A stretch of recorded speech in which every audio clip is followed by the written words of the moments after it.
کے لیے درود اور سلام محمد اور آل محمد کے لیے۔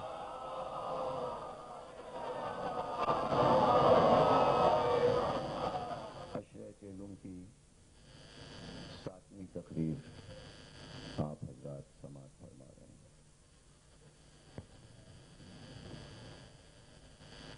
تجزیہ نہج البلاغہ کے موضوع پر مولا کائنات نے کائنات کی حساس ترین اشیاء پہ گفتگو کیا۔ زندگی کے مسائل انسان کی خلقت سے لے کر اس کی موت تک،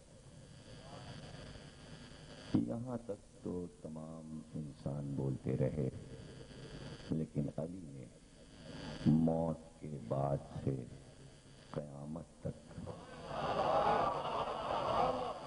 اس زندگی کی باتیں اس طرح بتائیں جس طرح اس زندگی کی باتیں بتا رہے۔ وہ بھی خطبے ہیں جو آپ کے موت سے متعلق ہیں، پھر انسان کی زندگی میں وہ برتاؤ، معاشرے میں رہن سہن، اس کی خوشیاں، اس کا غم، انسان کے ساتھ کس طرح رہے، دوست کے ساتھ کیسے رہے، بچے بزرگوں کے ساتھ کیسے رہیں، خواتین کا احترام کیا ہے، ماں کا مرتبہ کیا ہے، باپ کا مرتبہ کیا ہے، بھائی بھائی کی محبت کیا ہے، یعنی کائنات کا ہر خوش کو تر اس طرح سمو دیا نہج البلاغہ میں کہ اگر قرآن نے ایک چھوٹی سی آیت دی تھی کہ ہماری مخلوق چونٹی کو دیکھو، تو علی نے اس پہ پورا خطبہ دے دیا۔ اور اس طرح علی بڑے بڑے سائنسدانوں کو دعوت فکر دیتے ہیں کہ دیکھو ایک چھوٹا سا کیڑا ہے چیونٹی، اور کھجور کے درخت کو دیکھو، دونوں کی سنائی کو دیکھو، اور یہ دیکھو کہ چیونٹی اور کھجور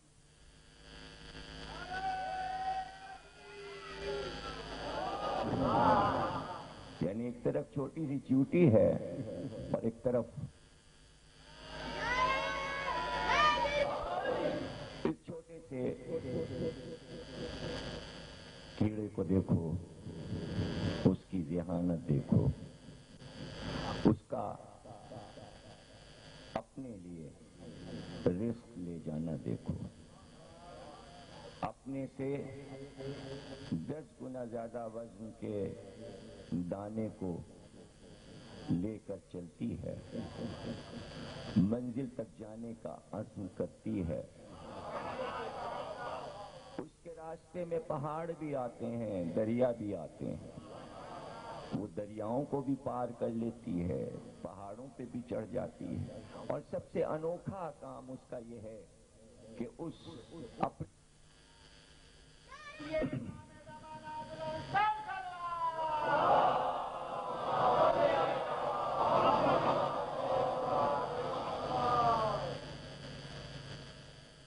لارڈ براڈے مشہور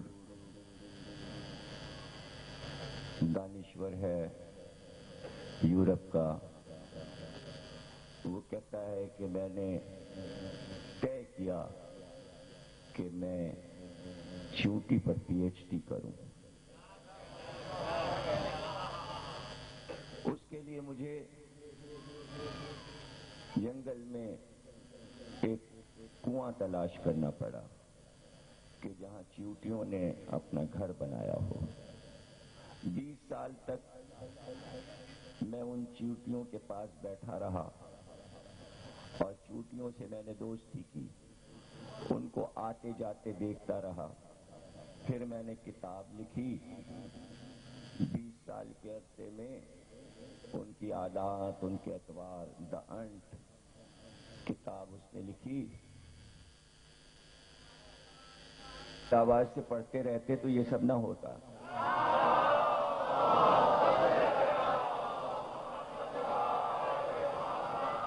جو لوگ صلوات نہیں پڑھ رہے ہیں ان کی وجہ سے یہ گڑبڑ ہو رہا ہے.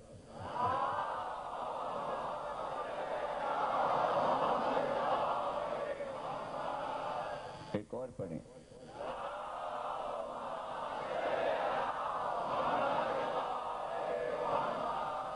یہ تو ایک رسول اللہ کی ہوئی، ایک مولا علی کی، اب جناب فاطمہ کے لیے پڑھی ہے.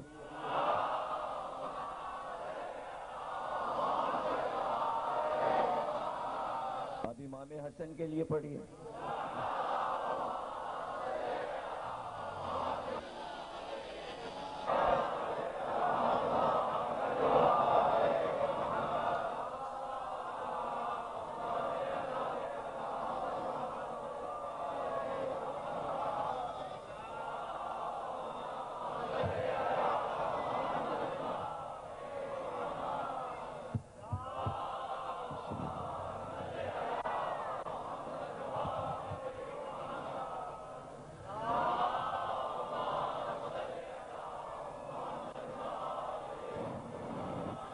ایک اور صلوات پڑھیے.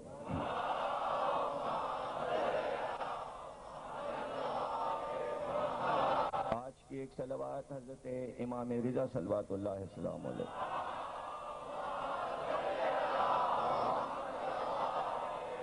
20 سال کی محنت کے بعد ایک کتاب لکھی، دوستیوں کر کے چیوٹیوں سے ان کا نظام دیکھ کر. علی کہیں چیوٹیوں کے پاس بیٹھ کر، علی کے پاس اتنا وقت نہیں تھا، اتنا وقت نہیں تھا. ہزاروں لاکھوں چیوٹیاں بکھری ہوئی تھیں اور سلمان و ابو ذر یہ کہہ رہے تھے، یا علی، یا علی، قابل تعریف ہے وہ ذات کہ جو یہ جانتی ہے کہ اس میں نر کتنے ہیں اور مادہ کتنے ہیں. کر یہ مت کہو، یہ کہو کہ قابل تعریف ہے وہ ذات جس نے اس کیڑے کو تخلیق کیا. یہ تو میں بھی جانتا ہوں اس میں نر کتنے ہیں اور مادہ کتنے. اس طرح توحید کو مستحکم کیا علی نے کہ جب بھی کوئی کریڈٹ دینا چاہا تو وہ لوگ یہ دیکھیں، وہ یہ دیکھیں کہ ایک قوم علی کو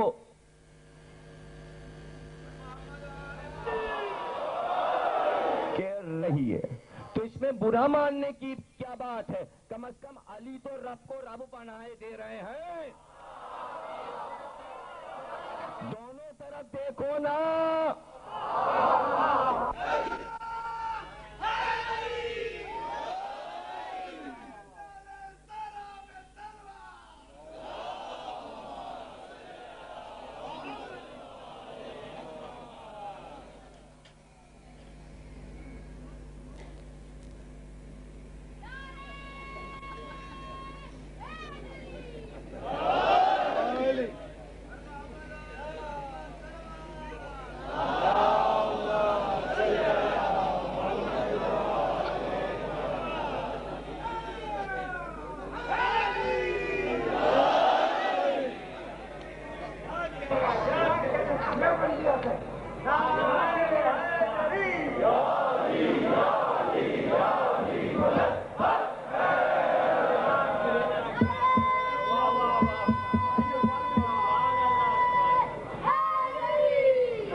کلر کہے اللہ ہے،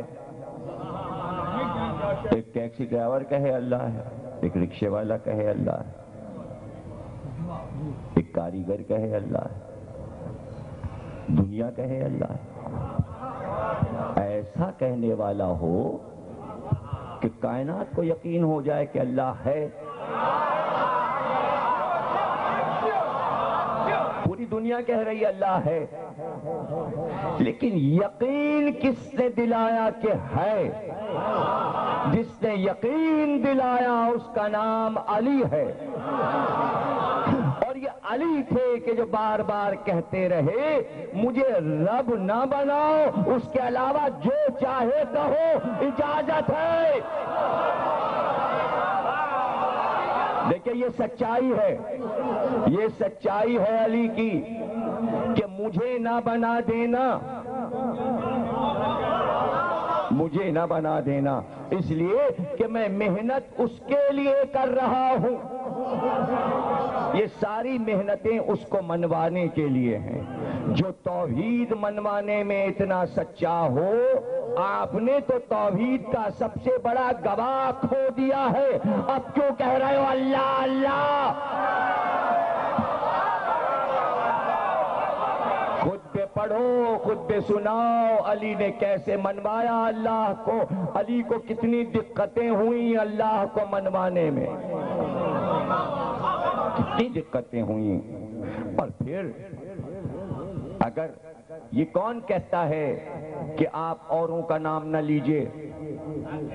1.5 لاکھ کا مجمع تھا غدیر میں، سب کا نام لو، اگر یاد ہیں 1.5 لاکھ لوگ غدیر کے تو ایک ایک کا نام لو، ہمیں کوئی اعتراض نہیں، اس لیے کہ وہ علی کے گواہ ہیں اور علی اس کا گواہ ہے۔ علی تو رسول کا پہلا گواہ ہے، پہلا گواہ ہے۔ توحید ہو یا رسالت، دونوں چیزیں مستحکم نہیں ہیں جب تک آپ علی نہ کہیں گے۔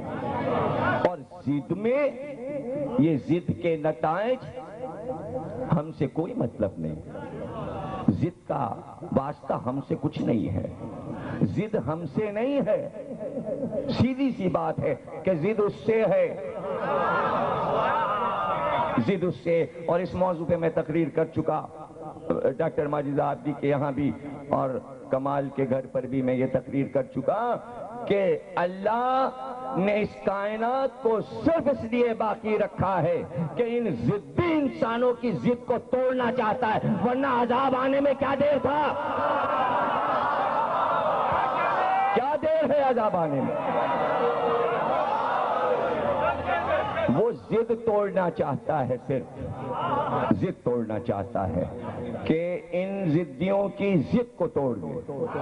دیکھیں ضد توڑنا بت توڑنے سے زیادہ بڑا کام ہے،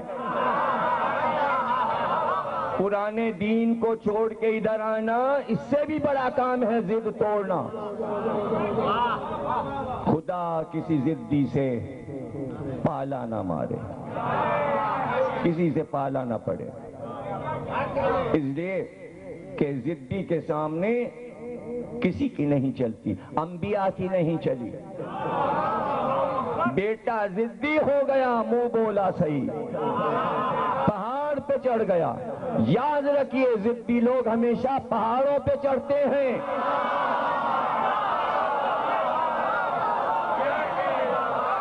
ضدی لوگ،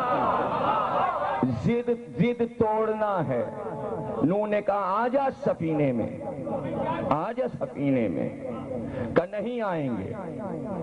پانی بھائی ایک بار بلایا تھا بس کافی تھا، جیسے جیسے پانی بڑھتا رہا پہاڑ ڈوبتا رہا، پانی اوپر آتا رہا، تو نوح بار بار دیکھ رہے ہیں سفینہ چلتا جاتا ہے، پہاڑ ڈوبتا جاتا ہے۔ نوح بار بار کہتے ہیں پانی ادھر آ رہا ہے، اب بھی آ جا۔ نہیں آؤں گا۔ پانی اور اوپر ہوا، کہا دیکھ پانی اور اوپر آ رہا ہے، آ جا۔ اب اس کو معلوم ہے کہ پانی تیزی سے آ رہا ہے، پہاڑ ڈوب چکا ہے، یہ پہاڑ کی چوٹی بھی نہیں بچے گی۔ کیوں نہیں آتا؟ اس لیے کہ جب پہلی بار کہا تھا تو ضد نہیں تھی، جب اصرار کیا گیا تو ضد بڑھتی گئی۔ جتنا تم یہ کہتے جا رہے ہو علی ولی اللہ، علی ولی اللہ، علی، ضد بڑھتی جا رہی، ضد۔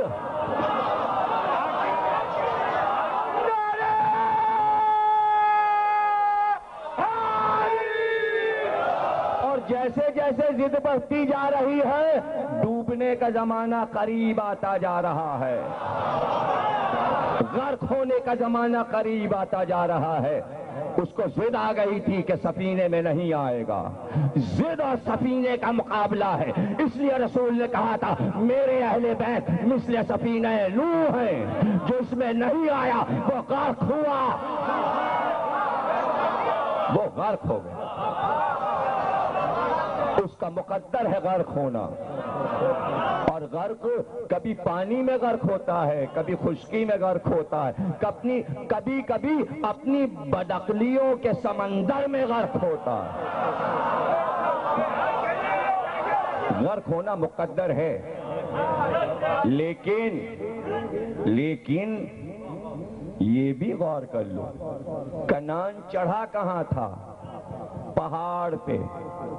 اونچا کس نے کیا کنعان کو؟ پہاڑ نے۔ کاندھے پہ کس نے چڑھایا کنعان کو؟ پہاڑ نے۔ پہلے کون ڈوبا؟ پہلے پہاڑ ڈوبا۔ جو اپنے کاندھوں پہ لوگوں کو چڑھاتے ہیں وہ پہلے ڈوبیں گے۔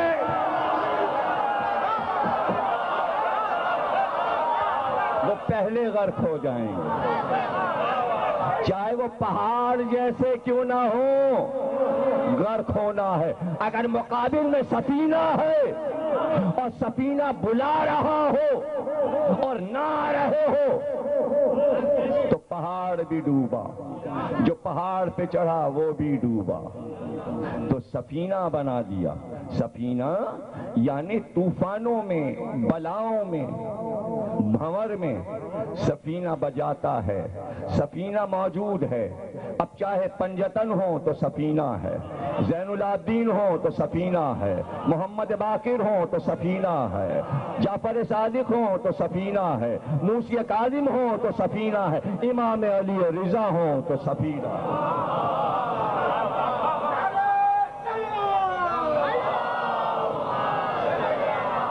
جنگ کی تھی بنی عباس نے بنی امیہ سے کہ ہم آل محمد کے لیے حکومت لینے کے لیے لڑ رہے ہیں۔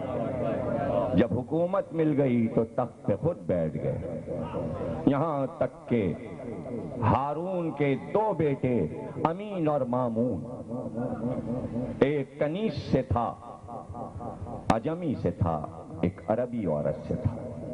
امین عربی عورت سے تھا، مامون عجمی عورت سے تھا، دونوں سوتیلے بھائی تھے۔ اس نے فیصلہ کیا ہارون نے کہ ہم سلطنت کو دو حصوں میں تقسیم کرتے ہیں، آدھا حصہ امین کو دے دیا، آدھا حصہ مامون کو دے دیا، لیکن امین نے حاکم بنتے ہی مامون کو معزول کر دیا۔ مامون نے لشکر بنایا، حملہ کیا اور امین کو قتل کر دیا۔ اس طرح پورے ملک کا مالک مامون بن گیا۔ دوسرے بھائی کو مار کے پوری سلطنت اسلامی کا عرب و عجم کا حاکم مامون بن گیا۔ جب مامون بن گیا تو ہاشمیوں نے، علویوں نے، عباسیوں نے ایک بغاوت کی صورت اختیار کر لی مامون کے خلاف۔ اب مامون کی ضد ٹوٹ رہی تھی اپنے کو بچانے کے لیے۔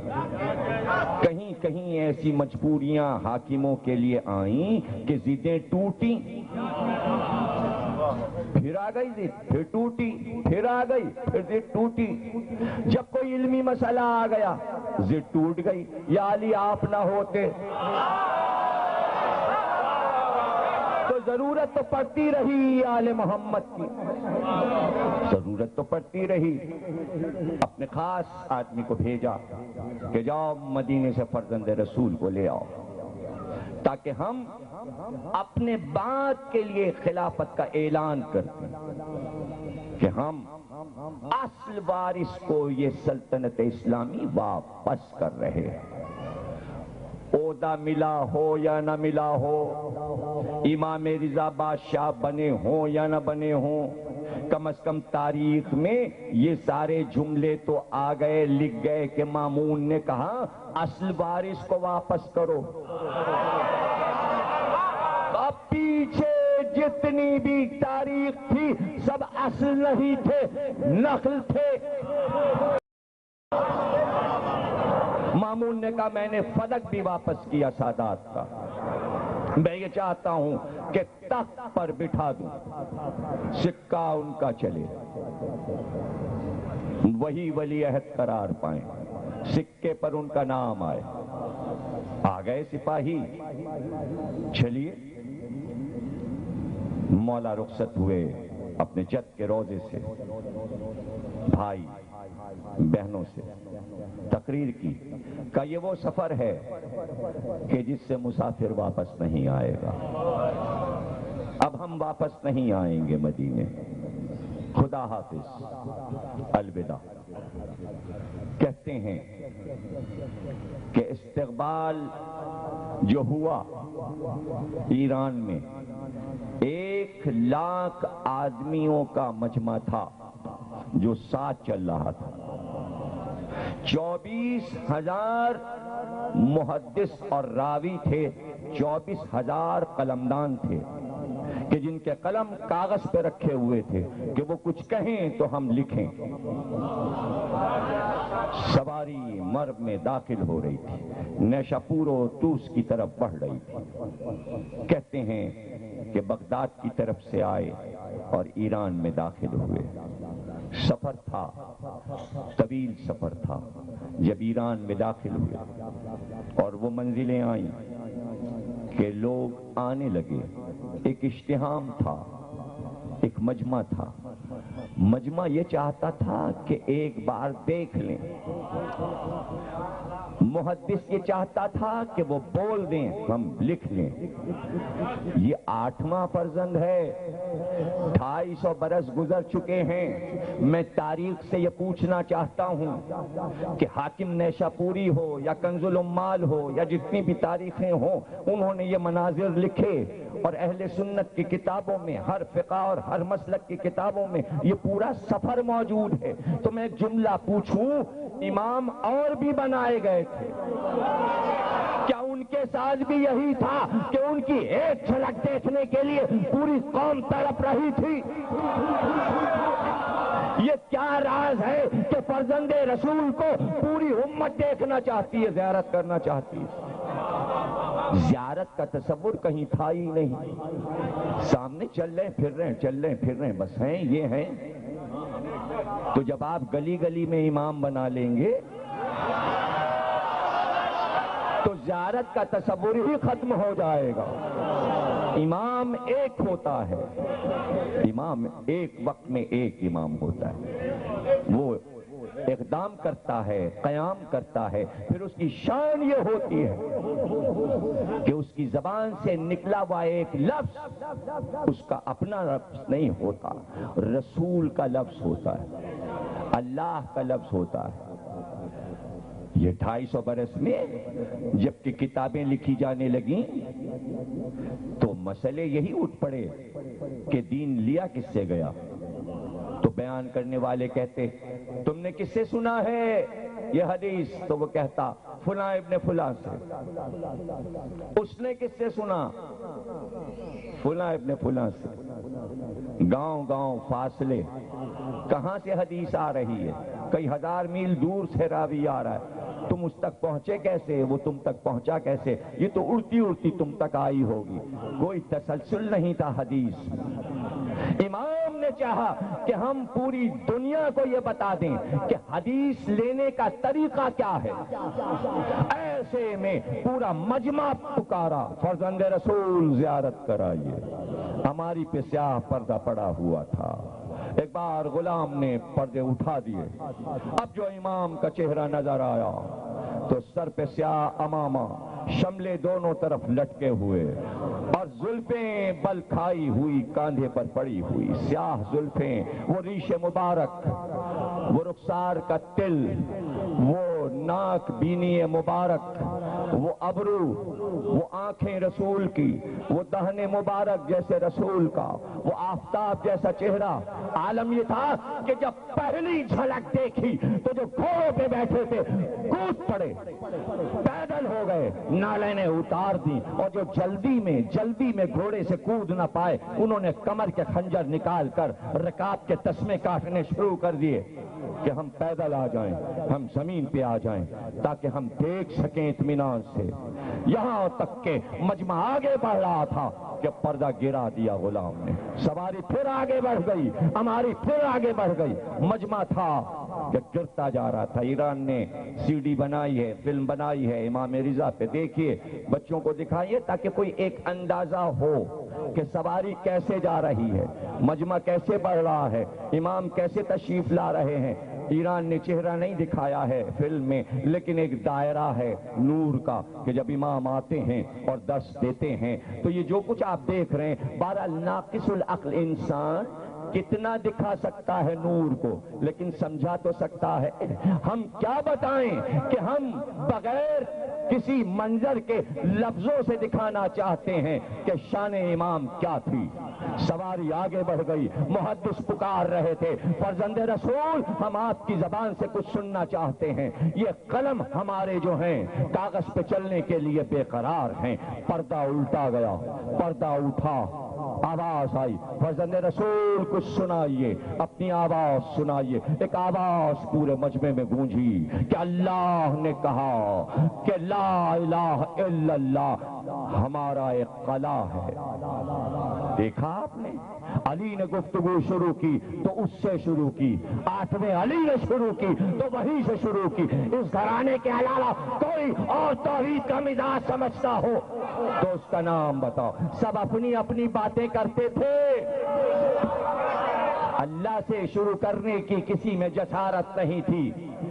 جانتا ہو اللہ کو تو بولے۔ ابھی تک تو کسی کو نہیں پتا تھا کہ لا الہ الا اللہ ہے۔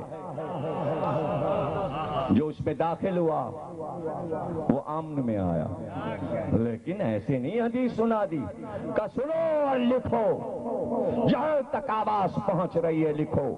میں تمہیں ایک حدیث سنانا چاہتا ہوں، میں سنا رہا ہوں۔ میں نے یہ حدیث اپنے بابا امام موسی کاظم سے سنی، انہوں نے یہ حدیث اپنے پدر گرامی امام جعفر صادق سے سنی، انہوں نے اپنے پدر محمد باقر سے سنی، انہوں نے اپنے پدر گرامی امام علی ابن الحسین سید سجاد سے سنی، انہوں نے اپنے پدر حسین ابن علی سے سنی، انہوں نے اپنے بھائی حسن مصطفیٰ سے سنی، انہوں نے اپنے پدر گرامی امام علی علیہ السلام سے سنی، اور علی نے رسول خدا سے سنی۔ رسول خدا کے پاس جبریل آئے اللہ کا پیغام لے کر، اپنی زبان کو وحی سے ملا دیا۔ محدثین نے یہ نہیں کہا تھا کہ سلسلہ روایت بھی سنا دیجئے، لیکن بتایا حدیث جب بھی کسی سے لینا پہلے حدیث کا شجرہ سن لینا، پہلے حدیث کا شجرہ۔ بے بلدیت کی حدیث نہ لینا، حدیث کی بلدیت ہم ہیں۔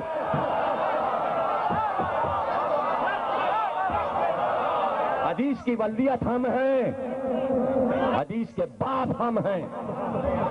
لاوارث حدیثیں نہ لے لینا جس کا کوئی باپ ہی نہ ہو۔ علم کے باپ ہم ہیں، ہم ابو العلم ہیں، ہم ہیں۔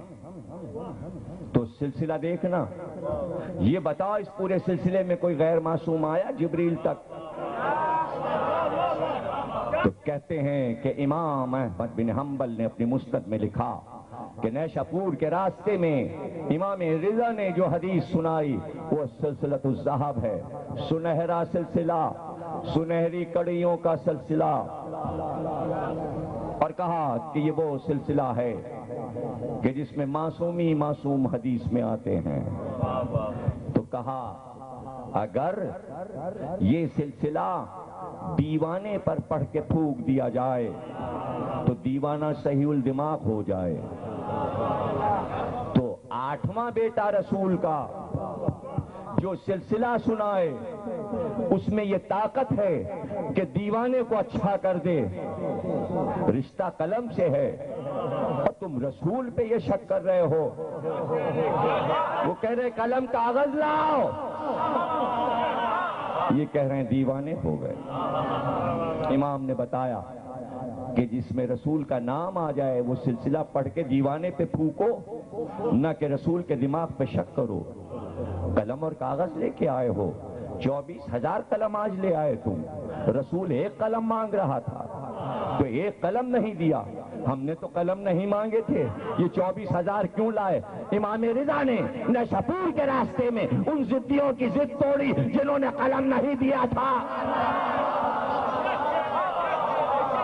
24,000 قلم منگوائے اور اتنی خاموشی تھی کہ کاغذ پہ قلم چلنے کی آواز آ رہی تھی اور لوگ حدیث لکھ رہے تھے. قوم کے بادشاہ نے کہا یہ سلسلہ لکھ کر کاغذ پر ہمارے کفن میں رکھ دینا، یہ ہماری بخشش کے لیے کافی ہے جو امام نے حدیث کا سلسلہ سنایا. سونے کی تختی پہ لکھ دینا، سنہرے حروف سے لکھ دینا کیا سلسلہ ہے. اور جب سلسلہ بتا چکے تب کہا کہ یہ خبر لائے جبریل اللہ کے پاس سے نبی کے پاس کہ لا الہ الا اللہ ہمارا ایک قلعہ ہے، اس میں جو داخل ہوا وہ امن میں رہا. لا الہ امن کے لیے ہے، دہشت گردی کے لیے نہیں ہے. امن کے لیے ہے لا الہ، امن کا قلعہ ہے لا الہ. اسلام کا قلعہ لا الہ الا اللہ ہے، اللہ کا قلعہ لا الہ الا اللہ ہے. لوگ اپنے اپنے ملکوں کو کہہ رہے ہیں اسلام کا قلعہ. لا الہ کہاں گیا؟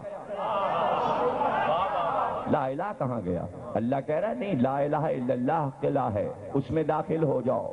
لیکن امام نے آواز دی اس قلعے میں کوئی داخل نہیں ہو سکتا بغیر شرطوں کے.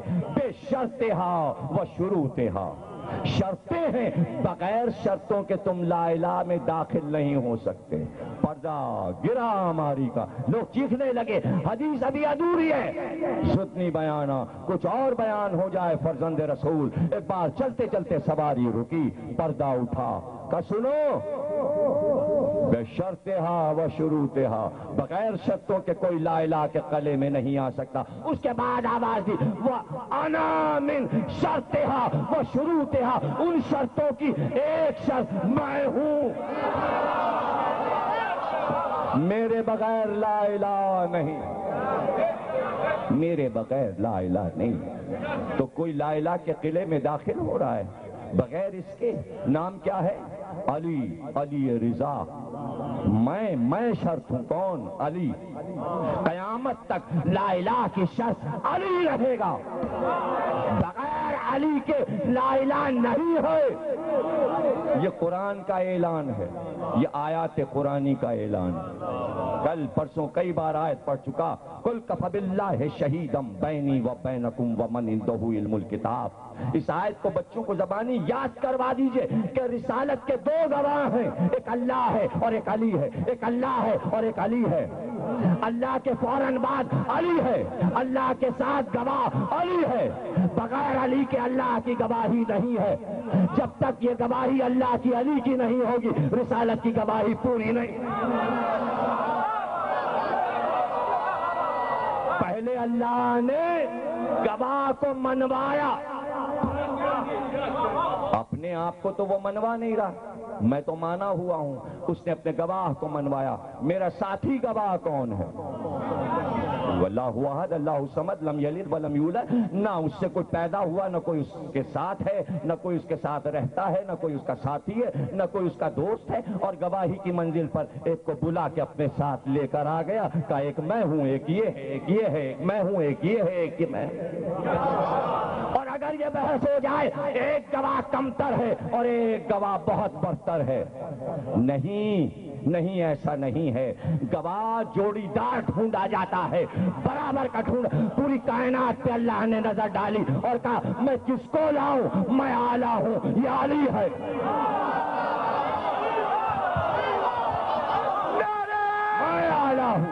میں اعلیٰ ہوں، یہ علی ہے۔ دو گواہ انسانیت کی عدالت میں، کیسے کہوں کہ کھڑے ہیں؟ اللہ کہیں کھڑا نہیں ہو سکتا، کہیں استادہ نہیں ہو سکتا، کسی کٹہرے میں وہ آ نہیں سکتا، وہ کسی چیز میں سما نہیں سکتا، وہ لامکان ہے۔ کہاں آ کے گواہی دے؟ کب اس نے گواہی دی؟ کب آیا تھا ابو قبیس کی پہاڑی پر گواہی دینے؟ بھائی میں آیت کی تشریح کر رہا ہوں، کوئی دنیا کا انسان بتائے اللہ کہتا ہے میں رسول کا گواہ ہوں، تو کہاں آیا تھا؟ غار حرا میں آیا تھا؟ کہاں آیا تھا؟ غار ثور میں آیا تھا؟ کہاں آیا تھا؟ کعبے کی چھت پہ آیا تھا؟ مکے میں آیا؟ مدینے میں آیا؟ جملہ ضائع نہ کرنا، اپنی گواہی اور دوسرے گواہ علی کی گواہی، دونوں گواہیاں علی کے ذریعے۔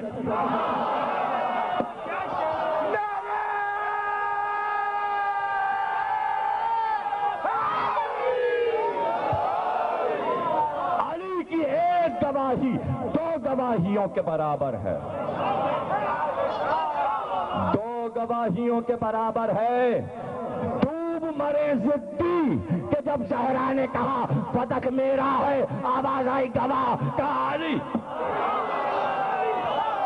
قرآن سے انکار کر دیا، قل کفی باللہ شہیدم بینی و بینکم ومن عندہ علم الکتاب۔ جو اللہ کا گواہ، جو رسالت کا گواہ، زہرا اس کو لائیں، علی میرا گواہ۔ تو پتا ہے کیا کہا؟ جواب میں کہا بیوی کے حق میں شوہر کی گواہی اسلام میں قابل قبول نہیں ہے۔ کہنے کو تو کہہ دیا مگر ضدی لوگ خود ہی پھنس گئے، اس لیے کہ اگر رسول نہ کہیں تو رسول کی تمام بیویوں والی حدیثیں جھوٹ ہو جائے۔ رسول نے گواہی دی کہ یہ ام المومنین ہے، شوہر کی گواہی۔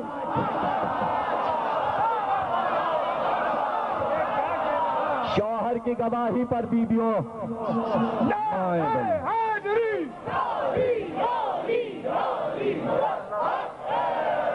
میں شرط ہوں لا الہ کی، میں شرط ہوں۔ 24,000 قلم لکھ رہے تھے، سواریاں آگے بڑھتی جا رہی تھیں، خادمین آگے بڑھے کہ یہاں قیام ہوگا، اس لیے کہ نماز کا وقت آ گیا۔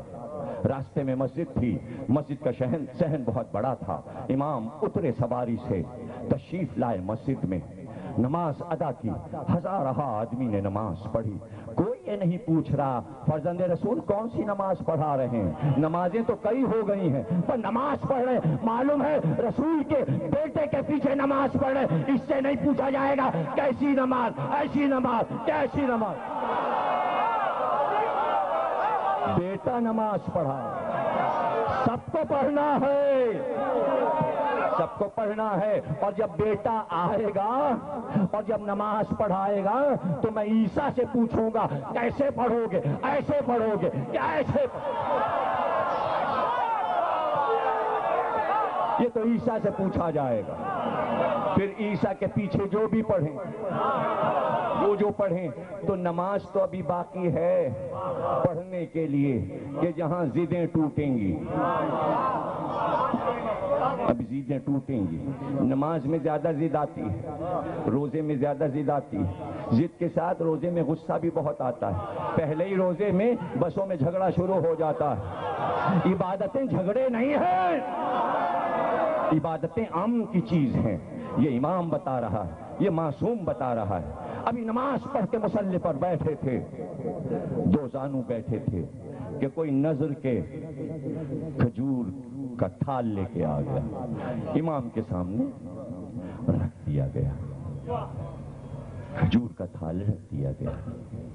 محمد ابن عیسیٰ راوی ہے، رات میں اپنے گھر میں سو رہا تھا، میں نے سنا کہ باہر بہت مجمع اور شور ہے، میں باہر نکل آیا تو پتہ چلا کہ رسول اللہ سامنے کی مسجد میں آئے ہیں، تشریف لائے ہیں، لوگ وہاں جا رہے ہیں، میں بھی اس مجمع کے ساتھ چلا۔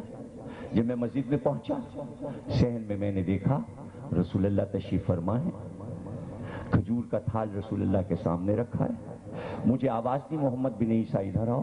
میں قریب گیا، سلام کیا، ہاتھ چومے۔ رسول اللہ نے مٹھی بھر کے کھجوریں اٹھائیں اور کہا محمد بن عیسیٰ یہ تمہارے لیے۔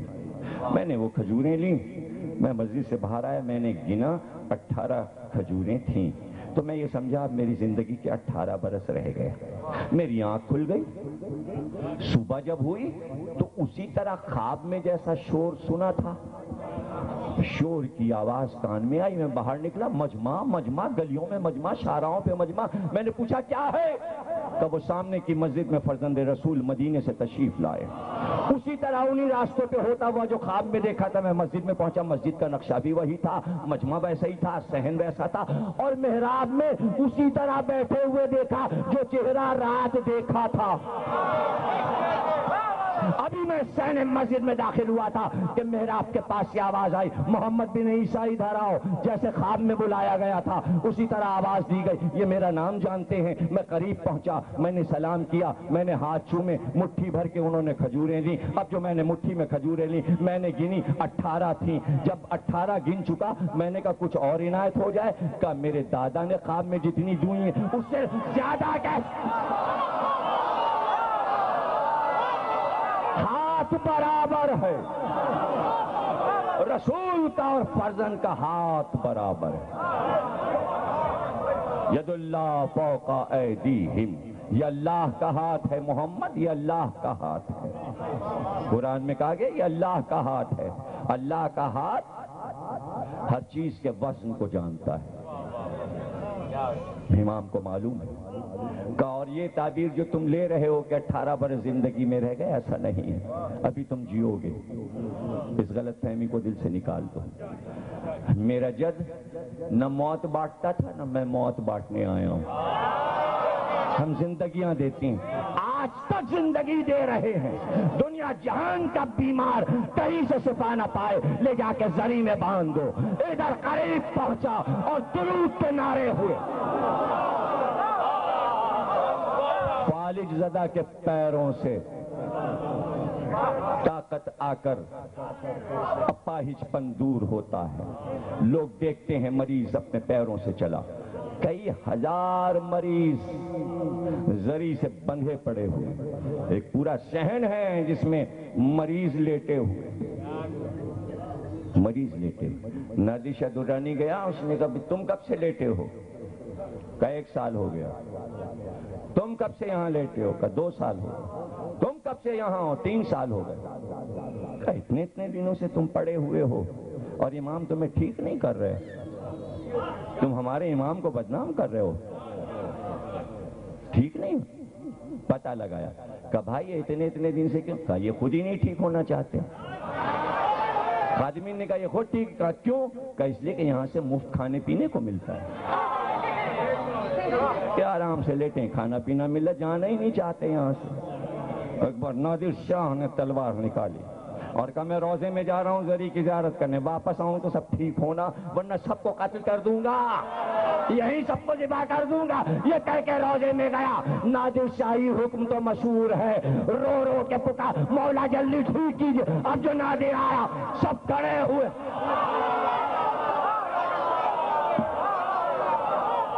یہ ہسٹری ہے، معجزے کی دنیا سے ہٹ کے نادر شاہی حکم۔ وہیں امام کے روزے سے کچھ دور چلو گے تو نادر شاہ کا مقبرہ ملے گا۔ دیکھیے آرام کر رہا ہے وہیں مشہد کی سرزمین، اور مشہد کی سرزمین کا کیا کہنا کہ جہاں سکندر اعظم پہنچا اور اسی باغ میں قیام کیا کہ جہاں آج امام کا روزہ ہے۔ بہت سرسبز و شاداب باغ تھا وہ، اسی لیے ہارون رشید وہاں پہنچا تھا اس باغ کو دیکھ کر، اور پھر مر کے وہیں دفن ہوا ہارون بھی۔ لیکن سکندر سو رہا تھا اپنے خیمے میں، خواب دیکھا آسمان سے ایک ستارہ چلا۔ آستانہ قدس ادارہ ہے امام کا، جب اندر آپ داخل ہوں گے تو ایک آفس آپ کو ملے گا، باہر اس آفس پہ لکھا ہے آستانہ قدس۔ یہ ڈپارٹمنٹ ہے امام کا، جہاں سے امام کے بارے میں کتابیں چھپتی ہیں۔ عید کارڈ ایشو ہوتے ہیں، ہر امام کی ولادت پہ کارڈ بھیجی جاتے ہیں، غدیر پہ کارڈ بھیجے جاتے ہیں، بی بی کی ولادت پہ معصومہ کے کارڈ بھیجے جاتے ہیں، شہادت پہ بھی کارڈ بھیجے جاتے ہیں، یہاں سے پرچیاں ملتی ہیں کھانے کے لیے، اردو میں بھی کتابیں ملتی، اور ایک رسالہ نکلتا ہے زائر، وہ دنیا کی ہر زبان میں چھپتا ہے، جو اردو کا زائر ہے اس میں سے پڑھ رہا ہوں کہ سکندر اعظم آج سے کئی ہزار برس پہلے جب فتح کرنے دنیا نکلا اور جب ایران سے گزرا تو اسی باغ میں مشہد کے ٹھہرا، رات کو خواب دیکھا کہ آسمان سے ایک ستارہ چلا اور اترتے اترتے اس جگہ آیا جہاں سکندر کا خیمہ لگا تھا اور زمین میں ڈوب گیا۔ اٹھا تو نجومیوں سے پوچھا اس خواب کی تعبیر کیا ہے؟ کہ سکندر اعظم ایک عظیم انسان مثل آسمان کے اس جگہ آئے گا اور اس زمین کو عزت دے گا اور وہ یہاں دفن ہوگا، وہ کسی نبی کا بیٹا ہوگا۔ یہ اس خواب کی تعبیر ہے۔ سکندر اعظم کی تاریخ، مقبرے بہت ہیں، روضے بہت ہیں، فرزند رسول بن بن کے بہت سے لیٹے ہوئے ہیں، چھوٹے موٹے لوگ چھوٹے موٹے روضوں پہ جا کے بہت خوش ہوتے ہیں۔ ارے جو اصل ہے جس کی وجہ سے یہ سب ہیں، اگر یہ گھرانہ نہ ہوتا تو ہم پوچھتے ابو علی شاہ قلندر کہاں سے آئے، شہباز قلندر کہاں سے آئے، معین الدین چشتی اجمیری کہاں سے آئے، نظام الدین اولیاء کہاں سے آئے، عبداللطیف بھٹائی کہاں سے آئے، یہ مقبرے کہاں سے آئے، یہ شکر گنج کہاں سے آئے، یہ داتا گنج بخش کہاں سے آئے؟ ارے اسی در کو چوم کے لیٹ گئے کہ یہاں بھی آئے۔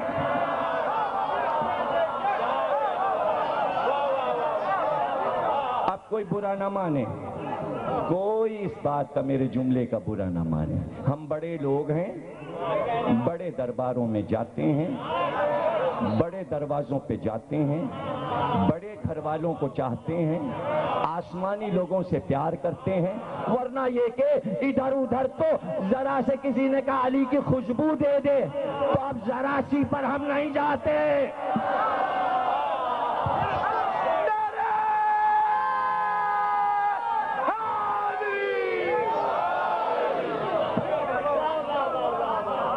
یہ کیسی بات ہے؟ کبھی اس پہ بھی غور کر لیجئے گا۔ سندھ میں مزار، پنجاب میں مزار، ادھر پانی پت میں، ادھر اجمیر میں، یہاں دلی میں گلی گلی نقوی سادات ہیں۔ نظام الدین اولیاء 10ویں امام کی اولاد ہیں، نظام الدین اولیاء، معین الدین چشتی اجمیری امام حسن کی اولاد ہیں، 10ویں پشت، 12ویں پشت، 17 پشت، 18 پشت۔ غازی عبداللہ ہیں امام حسن کی اولاد۔ ارے بھائی ڈائریکٹ ایک کے بعد ایک، ایک کے بعد ایک بیٹا اور سب معصوم۔ خدا کی قسم، خدا کی قسم میں نے سارے مزار دیکھے، نظام الدین اولیاء بھی دیکھا، داتا گنج بخش بھی دیکھا، شکر گنج شکر بھی دیکھا، ہم نے شہباز قلندر بھی دیکھا، ہم نے شاہ شمس بھی دیکھا، سب دیکھا، اچھے روزے بنے۔ میں قرآن کی قسم کھاتا ہوں، میں اس منبر کی قسم کھاتا ہوں، میں اس مجلس کی قسم کھاتا ہوں، ایک بار امام رضا کا روزہ دیکھ لو تو تمہیں یہ پتہ چلے گا جنت کیسی ہے۔ یہ چھوٹے چھوٹے روزے کچھ نہیں ہیں، ارے 14 تو صحن ہے، 14 تو صحن غدیر الگ، صحن آزادی الگ، صحن خمینی الگ، اور صحن پر صحن بنے چلے جاتے ہیں۔ اور صحن کیا ہیں؟ کائنات ان کے سامنے صحن ہے، آنگن ہے آنگن۔ جس نے کعبے کے گھر میں آنگن بنا لیا ہو، جس کی ماں نے کعبے کے آنگن میں 3 دن قیام کیا ہو، ارے جس بچے نے آنکھ ہی کعبے کے آنگن میں کھولی ہو، آج تک تو کوئی دعویٰ کر نہیں سکا کہ اللہ کے گھر کے آنگن میں ہم کچھ دیر رہے. اب آنگن ہی نہ رہا, اب تو پوری چھت ہو گئی. علی کے دور میں آنگن تھا, اندر سے کچھ کھلا تھا کعبہ. جب فاطمہ بنت اسد گئیں, اللہ نے پھر پوری چھت بند کر دی کہ اب کوئی یہ دعویٰ ہی نہ کر سکے کہ ہم کعبے کے آنگن میں ہو کے آئیں. کیوں؟ پتہ ہے کیوں؟ کیا کیا باتیں بتاؤں, موضوع سے ہٹنا پڑتا ہے. کعبے کے اندر جب جاؤ تو ایک حکم ہے, واجب حکم ہے. آپ کعبے کے اندر جا کے یوں نہیں کر سکتے. یعنی آپ کعبے کے اندر گئے, کتنا ہی بڑا سربراہ ہو, چھت کی طرف دیکھنا حرام.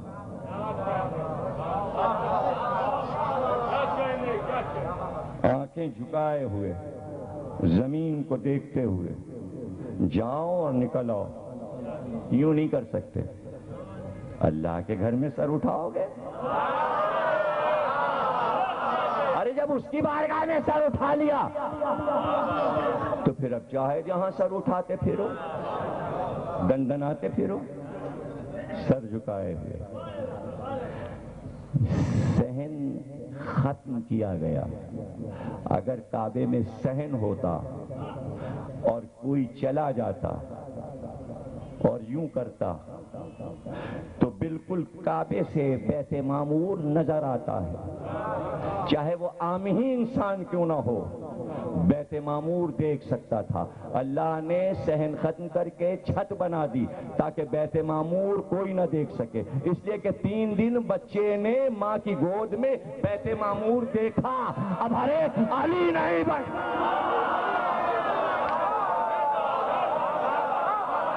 لیکن میں دونوں علی, وہ بھی علی یہ بھی علی, میں ساتھ ساتھ چل رہا ہوں. تقریر خاتمے پہ پہنچ رہی ہے, یہ 8واں علی. سواری پھر چلی, ہماری میں بیٹھے. کچھ دور چلے تھے کہ کچے کچے پہاڑ آئے, لیکن سب پتھریلے پہاڑ تھے, جیسے پہاڑ کے ٹکڑے, جیسے پتھر کے ٹکڑے. وہ کسانوں, وہ بستیاں تھیں کمہاروں کی جو مٹی کے کھلونے اور برتن بناتے تھے, مٹی کے برتن بناتے تھے. وہ آئے کہ فرزند رسول آپ کے قدم آ گئے ہمارے گاؤں میں, لیکن ہمیں ہماری روزی کا سہارا یہ مٹی کے برتن ہے, لیکن یہاں مٹی نہیں ہوتی اس لیے کہ یہ پتھر کے پہاڑ ہیں. مٹی ہمیں بہت دور سے لانا پڑتی ہے, لاد کے مٹی لانا پڑتی ہے. کچھ ایسا کیجئے کہ ہمیں مٹی کے لیے دور نہ جانا پڑے. چاروں طرف کے پہاڑوں پہ ایک پاک طائرانہ نظر ڈالے کہ جاؤ یہ پتھر مٹی ہو گئے, میں فقر داؤد ہوں. وہ لوہے پہ نظر ڈالیں چھو لیں تو موم بن جائے, ہم پتھر پہ نظر ڈالیں تو خاک کر دیں. آج تک وہ پہاڑ مٹی کے ہیں, موجود ہیں. سواری اور آگے بڑھی, نماز کا وقت آیا, امام ٹھہرے, رکے. وضو کے لیے پانی نہیں تھا, وضو کے لیے پانی نہیں تھا. امام سواری سے اتر چکے تھے, وضو کرنے کے لیے آگے بڑھے. زمین پہ ٹھوکر ماری, پانی کا چشمہ ابلا. امام بیٹھے, وضو کیا. وضو کر کے اب جو اٹھے ہاتھ میں پانی ٹپک رہا تھا, تو سوکھا ہوا درخت قریب تھا, اس کے سہارے کے لیے پکڑ کر اب جو اٹھے درخت کے تنے کو, دیکھتے ہی دیکھتے درخت ماہیت بدل چکا تھا. سبز پتے آ چکے تھے. آج وہ درخت بھی موجود ہے, آج وہ چشمہ بھی موجود ہے, آج وہ پتھر بھی موجود ہے جس پہ قدم رکھ کر بیٹھ کر وضو کیا تھا. لوگ اس کے بوسے لیتے ہیں قدم مبارک کے. اس چشمے کا پانی لاتے ہیں. زمزم کا پانی لاؤ, تمہیں مبارک ہو. وہ ہاجرہ کا بیٹا ہے, یہ فقر اسماعیل, یہ فقر اسماعیل. وہ ابراہیم کا بیٹا ہے, یہ محمد کا بیٹا ہے. محمد ابراہیم سے افضل, اس لیے محمد کا بیٹا اسماعیل سے افضل ہوگا.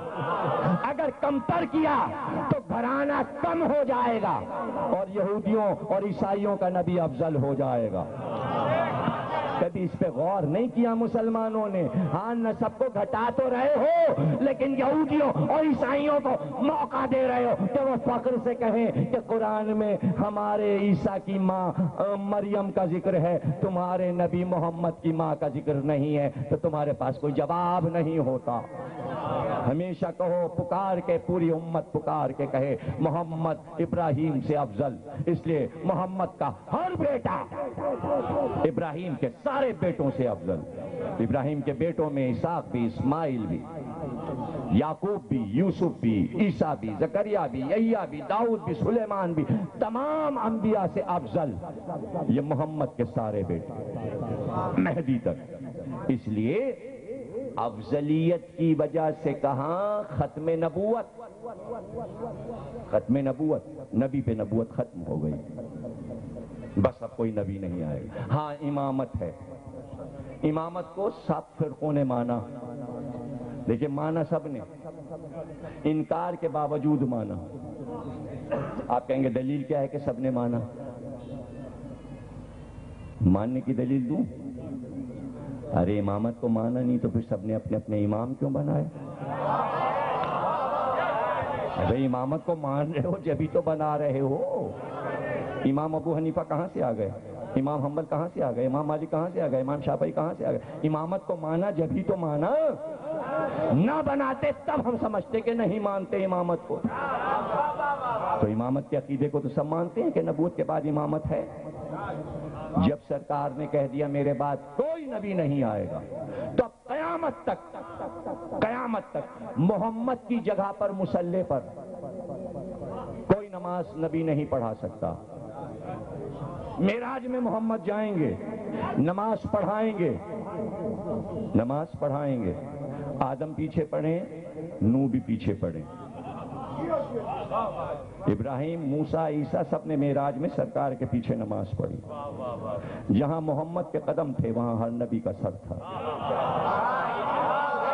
اب اس کے بعد اگر فارمولہ پلٹ جائے، ڈاکٹر اسرار نے کہا امام مہدی کے پروگرام میں کہ عیسیٰ نماز پڑھائیں گے، تو سامنے جو مولوی صاحب بیٹھے تھے لاہور والے آئے ہوئے تھے، مجھے ان کا نام نہیں یاد، انہوں نے کہا ختم نبوت زلزلے میں آ جائے گا کہ محمد کے بعد عیسیٰ نبوت کریں گے۔ کہاں ہے ختم نبوت؟ یہ انجمن کیوں بنی ہے ختم نبوت کی؟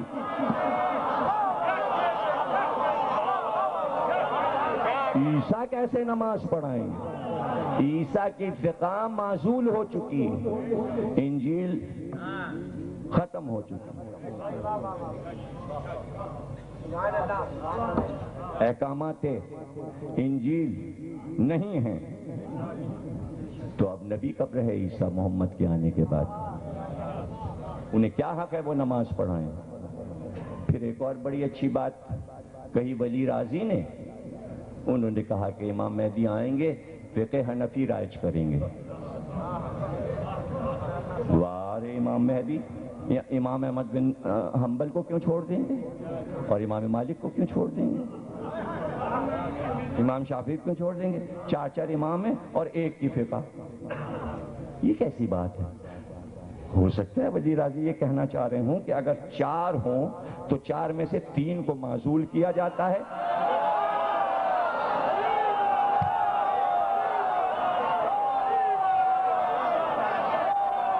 پھر اور کیا مطلب ہے بھائی؟ اور کیا مطلب؟ ہاں یہ کیسی، یہ تو دنیا کی کسی کتاب میں نہیں لکھا، اس لیے نہیں لکھا کہ امام مہدی کوئی فقہ رائج نہیں کریں گے، اس لیے کہ امام مہدی کے دور میں فقہ کی ضرورت نہیں پڑے گی۔ فقہ تو آپ نے اپنی ضرورت کے لیے بنا، جب قرآن ہے تو فقہ کی کیا ضرورت ہے؟ دیکھیے دو چیزیں اکٹھا ہو جائیں گی، جو میں بار بار کہہ رہا ہوں، 6 تقریروں میں بار بار یہ کہہ چکا، دو چیزیں چھوڑی، قرآن اور اہل بیت، جو قرآن میں نہیں ہوگا وہ اہل بیت میں مل جائے گا۔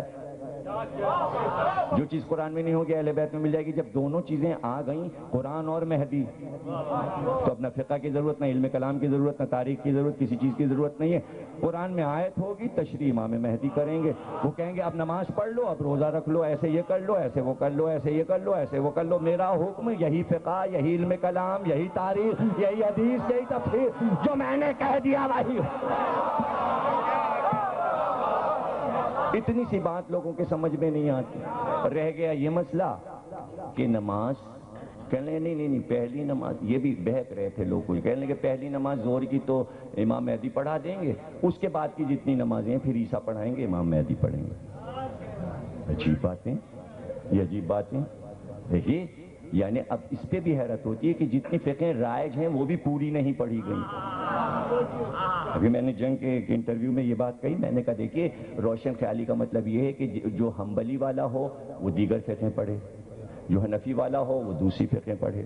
اپنی اپنی تو سب پڑھ چکے. تو میں نے کہا آپ میرا کتب خانہ آ کے دیکھیے میرے یہاں سب سے زیادہ حنفی فقہ کی کتابیں فتاوی عالمگیری بھی ہے یہ بھی ہے وہ بھی ہے امام احمد بن حنبل کی بھی کتابیں ہیں امام شافعی کی بھی کتابیں اس لیے کہ میں پڑھتا وہی رہتا ہوں. اپنی والی تو مجھے سب یاد ہی ہے. میں وہ دیکھتا رہتا ہوں وہ پڑھتا رہتا. تو ہر عالم کو فقہ جعفری بھی پڑھنی چاہیے شیعہ تاریخ بھی پڑھنی چاہیے معصومین کی تاریخ بھی پڑھنا چاہیے. اس سے نہ ڈریں. کیا میں نے ساری حنفی کتابیں رکھ لی تو کیا میں سنی ہو گیا؟ مذہب نہیں بدلا کرتا کوئی. دیکھیں مذہب بدلتا نہیں ہے مذہب ماں کے پیٹ سے ہوتا ہے. بس جو اللہ نے بنا دیا اگر مسلم پیدا ہو گیا تو مسلم ہے اور اگر یہاں پہ رشتے نے لکھ دیا کافر تو کافر ہے. کچھ نہیں بدلتا وہ تو جو ذوالفقار سے بچ گئے ہیں یا جنہیں مہدی کی ذوالفقار سے بچنا ہے بس یہ سارے فارمولے ہیں سب آپ کو معلوم ہے کوئی چیز کی وضاحت نہیں کرنی ہے. تو مسئلہ سارا یہ ہے کہ کچھ بدلا نہیں کرتا بلکہ روشن خیالی پیدا ہوتی ہے. عیسائیوں کی کتابیں پڑھیے یہودیوں کی کتابیں پڑھیے ہندوؤں کی کتابیں مہابھارت رامائن سب کچھ پڑھیے ساری چیزیں پڑھیے تاکہ دشمن کا مقابلہ کر سکیے اور دوست کو دوست کہہ سکیے بھائی کو بھائی کہہ سکیے. اس لیے کہ مزاج کو سمجھنا ہے. جب تک کہ ہر ایک کا علم آپ نہیں پڑھیں گے تو دوسروں کو بتائیں گے کیسے اور پڑھائیں گے کیسے.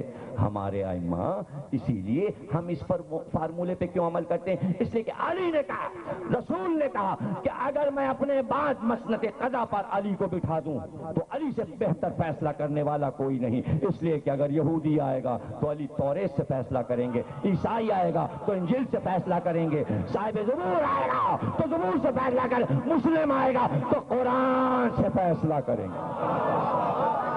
سمجھے نا. جب یہ فارمولہ چلا اور جب اکبر نے قاضی نور اللہ شوستری کو بلایا ایران سے آگرے تو کہا فیصلہ کیسے کریں گے تو قاضی نور اللہ شوستری نے کہا کہ حنبلی آئے گا تو اس کا فیصلہ فقہ حنبل سے کروں گا مالکی آئے گا تو اس کا فیصلہ فقہ مالک سے کروں گا شافعی آئے گا تو فقہ شافعی سے فیصلہ کروں گا حنفی آئے گا تو فقہ ابو حنیفہ سے فیصلہ کروں گا جعفری آئے گا تو فقہ جعفریہ سے فیصلہ کروں گا. جو رسول نے علی کے لیے کہا تھا اب تک وہی علی کے ماننے والے عالموں کے لیے بھی ہے. ہم غفلت میں نہیں ہیں ایسا کہیں کسی کتاب میں نہیں لکھا. اب فقہ کے مسئلے ختم ہو جائیں گے جھگڑے ختم کرنے امام مہدی آئیں گے. یا آپ یہ سمجھ رہے ہیں کہ امام مہدی آئیں گے تو متحدہ محاذ بھی بن جائے گا اور پیپلز پارٹی بھی بن جائے گی اور مسلم لیگ بھی بن جائے گی. ارے سب کے جھنڈے لپٹ جائیں گے ایک بدر والا جھنڈا رہے گا. جب معصوم آ جاتا ہے تو مامون نے حکم دیا کہ بنی عباس کا کالا رنگ ختم کیا جائے اور آل محمد کا سبز رنگ ہے اس لیے سب کے خلط سبز ہو جائیں اور پورے ملک میں سب جھنڈے لگا دیے جائیں. بنی امیہ کے جھنڈے اتار لیے جائیں بنی عباس کے جھنڈے اتار لیے جائیں اور سکے جتنے ٹیکسال میں سونے کے ڈھلیں سب پہ لکھا جائے لا الہ الا اللہ محمد رسول اللہ علی ولی اللہ. سکے تو میوزیم میں رکھے ہوئے تھے امام ولی ہے لکھا جا رہا ہے امام رضا ولی ہے سکے پہ لکھا ہوا ہے.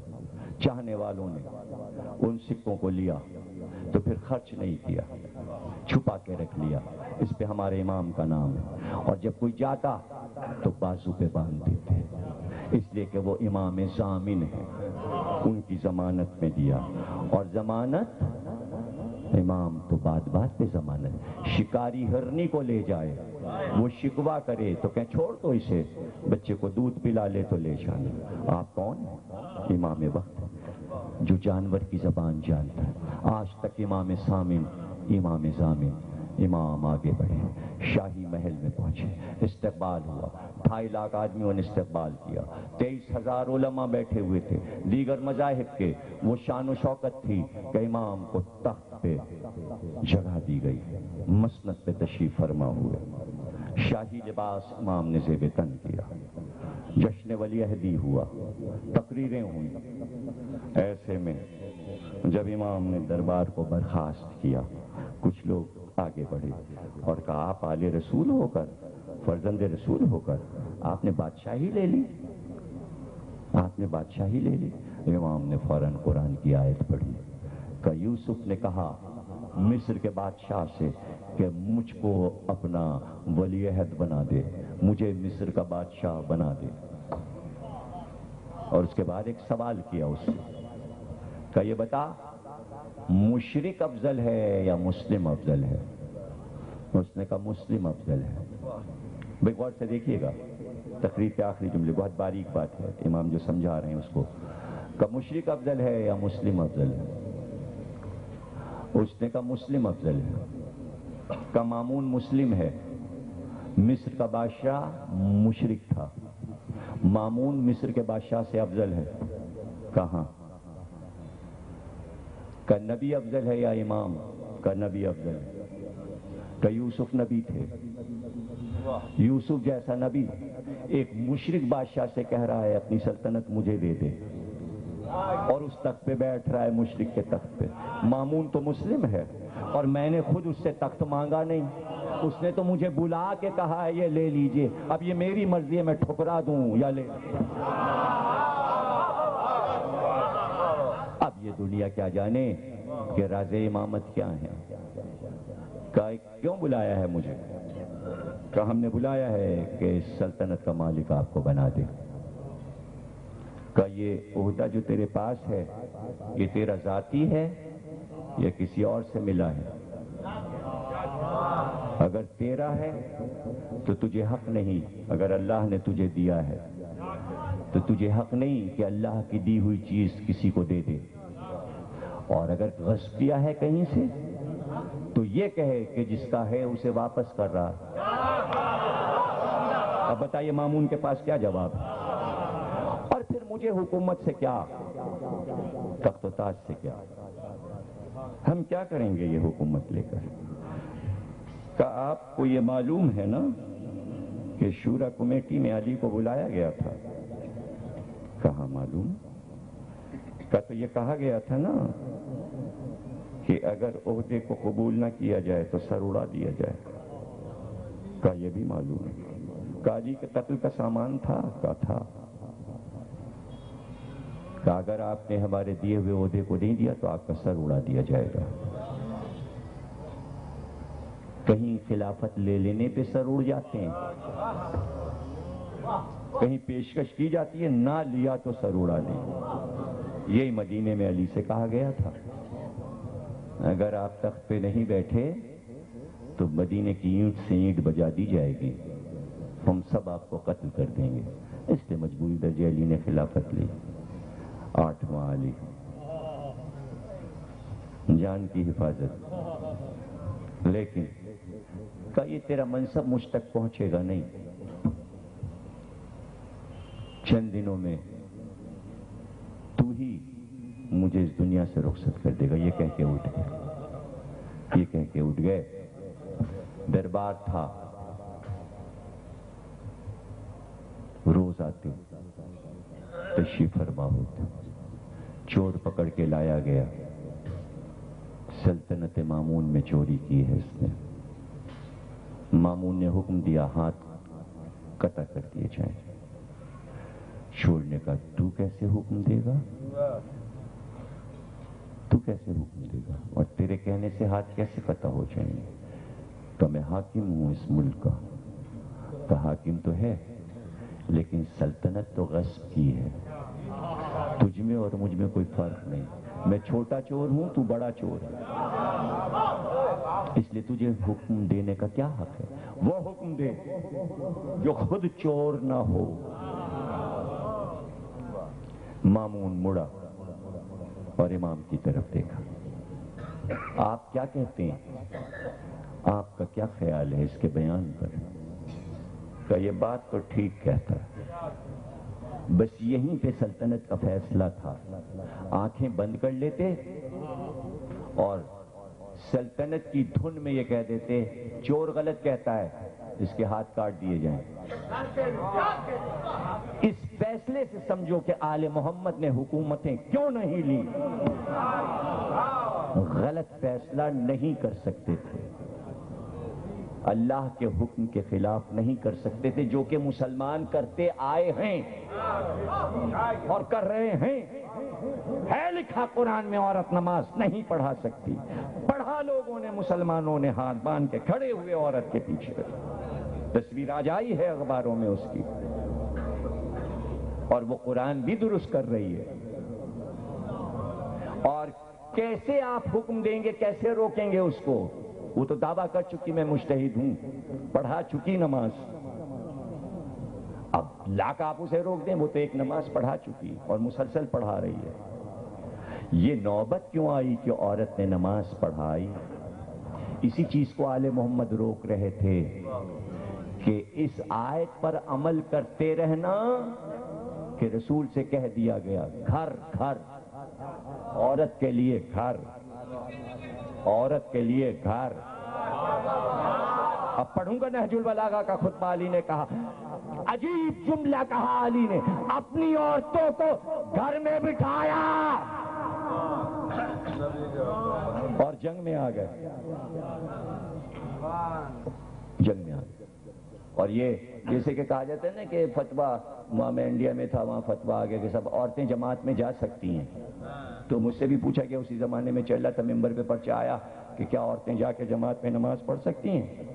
میں نے کہا میں فقہی اعتبار سے کوئی فیصلہ نہیں کرتا، میں صرف یہ پوچھنا چاہ رہا ہوں جو مجتہد صاحب وہاں نماز پڑھا رہے تھے ان کی بیگم پڑھنے آئی تھیں کہ نہیں؟ انہوں نے کہا وہ تو نہیں آئی تھیں. یہی علی نے کہا، اپنی بیگموں کو پردے میں بٹھایا اور نبی کے ناموس کو میدان میں. ارے نبی کی عزت پہلے ہے اپنی بعد میں. تو جہاں پہلے دن آپ غلط راستوں پہ چل چکے، پہلے وہاں سے واپس ہوئیے، 1400 سال پہلے سے واپس ہوئیے، وہاں سے تاریخ کو درست کرتے ہوئے آئیے. یہی امام کہہ رہے تھے کہ آج غلطیاں نہ کرو ورنہ صدیوں یہ غلطیاں ہوتی رہیں گی. ہم یہی بات مجلسوں میں سمجھاتے رہتے ہیں، پچھلی غلطیاں درست کر لیجئے تو آگے ہونے والی آپ سے آپ رک جائیں گی، آپ کے سمجھ میں ضد میں کچھ نہیں آتا. یہی امام رضا سمجھانے آئے تھے، یہی سمجھانے آئے تھے. چور صحیح کہہ رہا ہے، وہیں پہ غلطی درست کر لی جاتی، وہیں پہ غلطی درست کر لی جاتی. لیکن جہاں غلطی درست کرنے کے لیے امام نے کہا، انہوں نے کہا مار دو. یہ تھا جواب. اسی باغ کے انگور آئے، کتا سے انگور آئے ہیں، آئیے کھانے کے لیے آئیے. لیکن انگوروں میں زہر پرویا جا چکا تھا، پورا تھال رکھا تھا انگوروں کا. چند دانے اٹھا کے کھائے اور اٹھے. اب جو اٹھے آئے اپنے پیروں سے تھے، لیکن واپسی میں دیوار کا سہارا لینا پڑا.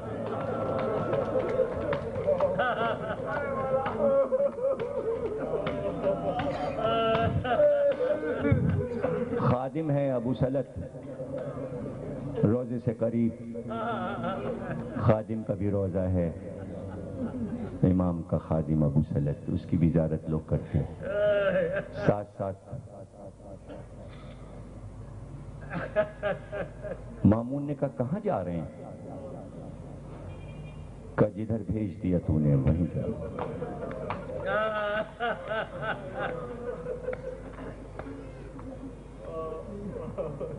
حجرے میں پہنچے، خادم نے دوڑ کے ہاتھ سے امامہ لے لیا، ابا اتاری، خادم نے ابا لے لیا،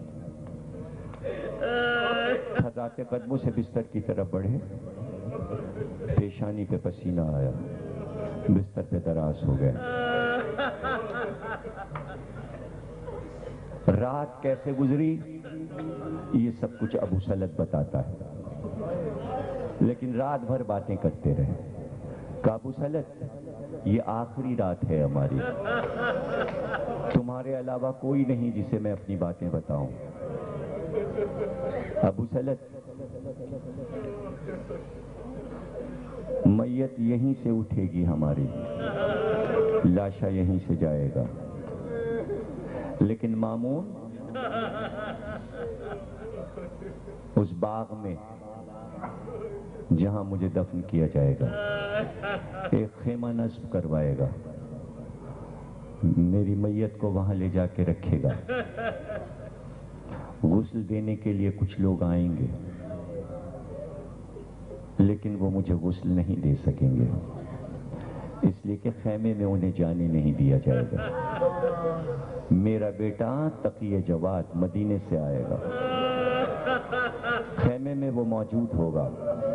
ابو سلط معصوم کو معصوم غسل دیتا ہے، میرا بیٹا آئے گا، کفن بھی وہی پہنائے گا۔ جب جنازہ تیار ہوگا تو بیٹا در خیمہ پہ آ کے پکارے گا، آؤ نماز پڑھ لو، جنازہ تیار ہے۔ کوئی عالم آگے بڑھنا چاہے گا امامت کے لیے، لیکن میرا بیٹا ہر ایک کو ہٹا دے گا۔ نماز شروع ہوگی، تقی جواد ہی نماز پڑھائیں گے۔ لوگ حیران ہوں گے کہ یہ بچہ کون ہے، وہ نگاہوں سے روپوش ہو جائے گا، کوئی میرے بیٹے کو پا نہ سکے گا۔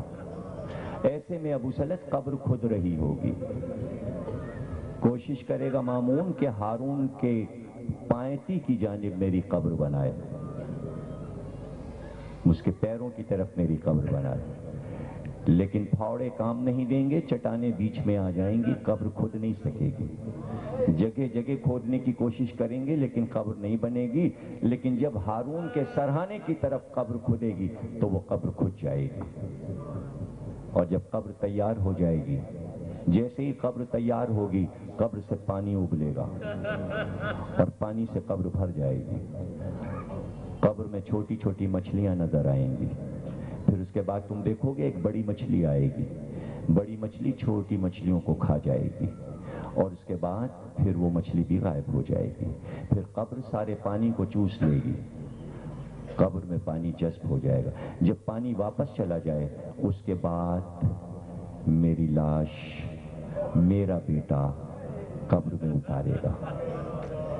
دیکھنے میں تمہیں لگے گا تقی جواد اکیلے ہیں، لیکن قبر میں میرے دادا رسول خدا موجود ہیں، میری دادی فاطمہ زہرا، اور جب قبر سے ہاتھ بلند ہو تو پیچھے ہٹ جانا، اس لیے کہ کوئی میرے لاشے کو لے رہا ہو۔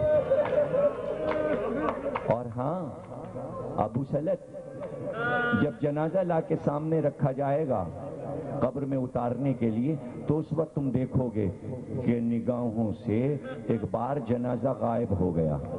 گھبرانا نہیں ابو سلط، جنازہ میرا مدینے جائے گا، اس لیے کہ میری بہنیں بھائی کا دیدار کرنا چاہتی ہیں، میری ساری بہنیں جنازے پہ نہیں آ سکتی۔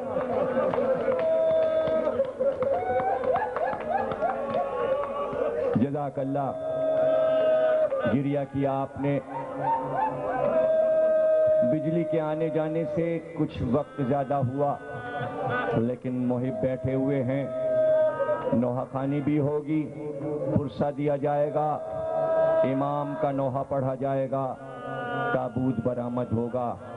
2-3 جملے رہ گئے اور بس میں نے تقریر ختم کی، اور پھر ماتم ہے اور رضائے غریب کا ذکر ہے۔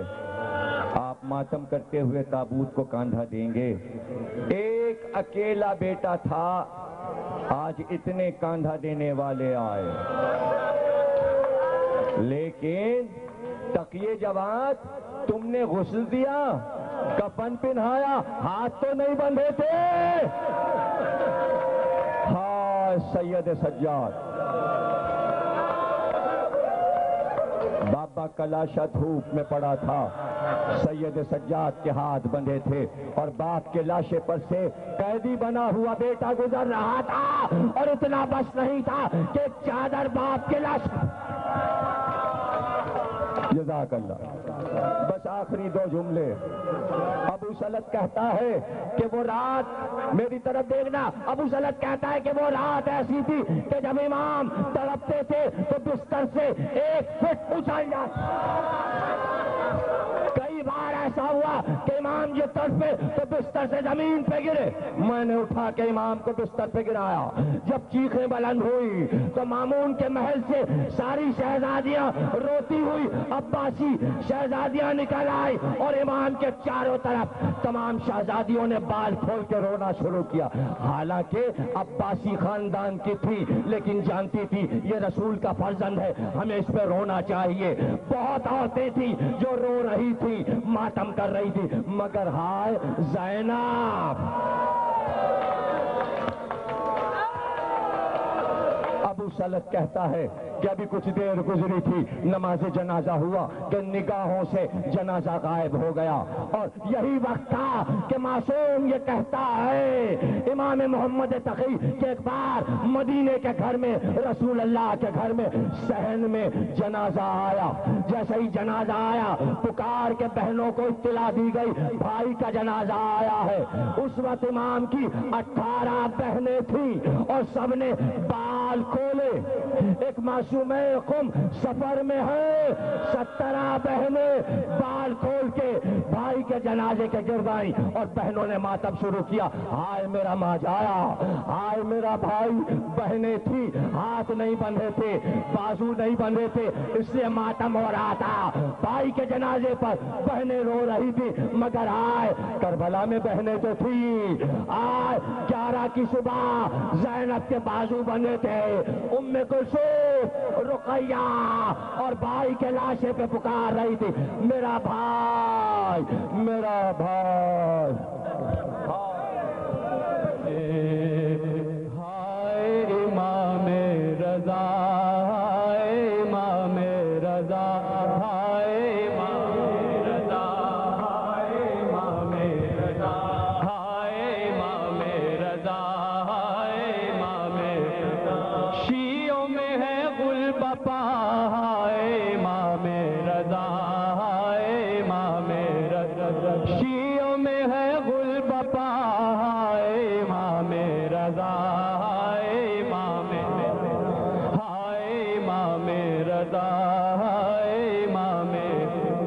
عرش سے آئی صدا، ہائے امام رضا، ہائے امام. عرش سے آئی صدا، ہائے امام رضا، ہائے امام رضا. روتا ہے فرش عزا، ہائے امام رضا، ہائے امام رضا، ہائے امام رضا.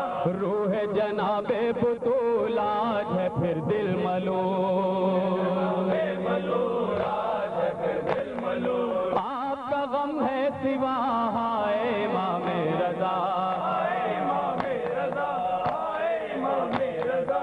ہائے غریب عجم بے وطن و پر علم،